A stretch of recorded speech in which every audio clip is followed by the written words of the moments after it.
पहले बिहार की करगहर, फिर राघोपुर, इन दोनों सीटों से चुनाव लड़ने की संभावनाएं जताना, फिर चुनाव लड़ने से मना कर देना। क्या प्रशांत किशोर को ये फैसला महंगा पड़ गया? एनडीटीवी के एक इंटरव्यू में जनस्वराज के संस्थापक प्रशांत किशोर ने इस बात को स्वीकार किया है। माना है कि खुद बिहार चुनाव न लड़ने का फैसला गलत था। पीके ने पार्टी की शिकस्त को लेकर 5 बड़ी बातें कही हैं, वो आपको बताते हैं सिलसिलेवार तरीके से। पहली बात, पीके ने कहा हार के पीछे 2 थ्योरीज चल रही हैं। एक, थोड़ा सहानुभूति के भाव से देखना कि चलो गलती हो गई। दूसरी ये कि पीके को पहले से ही पता था कि ऐसा होने वाला है, इसलिए वो लड़े ही नहीं। दूसरी बात उन्होंने कही कि मैंने ये सोचा ही नहीं था कि जनस्वराज को 4% वोट मिलेंगे। मैंने कोई सर्वे नहीं कराया था, पूरे प्रोसेस को ब्लाइंड रखा था। अनुमान था कि किसी भी हालत में 12% से 15% वोट तो मिलेंगे ही, लेकिन 3% आया। उसको बिल्कुल नीचे जाकर देखने की ज़रूरत है कि ऐसा क्यों हुआ।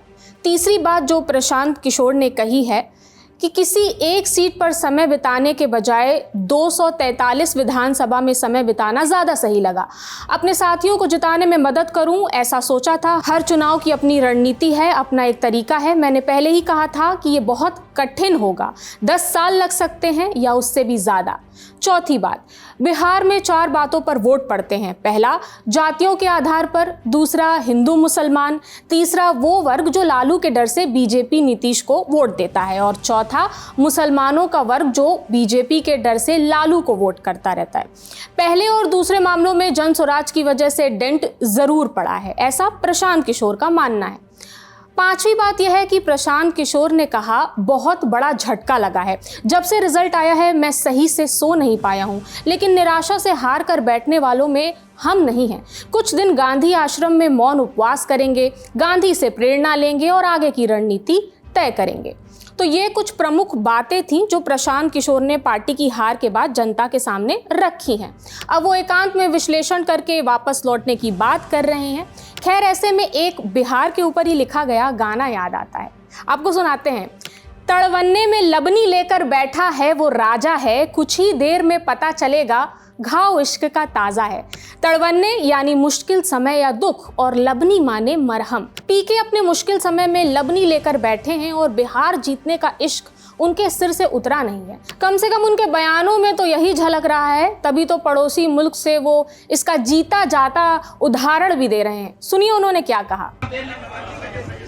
इमरान खान ने अपनी पार्टी शुरू की थी पाकिस्तान में, आज से करीब 25-30 साल पहले, और वो खुद पहले चुनाव में 7 जगह से चुनाव लड़े।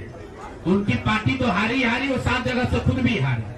तो मेरे चुनाव लड़ने नहीं लड़ने का वो एक टेक्निकल बात है, उस पर चर्चा हो सकती है। कुछ लोग का ऐसा मानना हो सकता है कि मेरे लड़ने से फायदा होता, कुछ लोग का ऐसा मानना है कि मेरे लड़ने से फायदा है, वो अलग विषय है। मैं तो आपको पहले एक लाइन में स्वीकार कर रहा हूँ कि 3 वर्ष में जनस्वराज ने जो भी प्रयास किया उसको बिहार की जनता ने स्वीकार नहीं किया।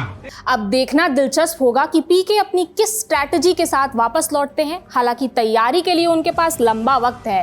फिलहाल नजरें नई सरकार की कैबिनेट पर हैं।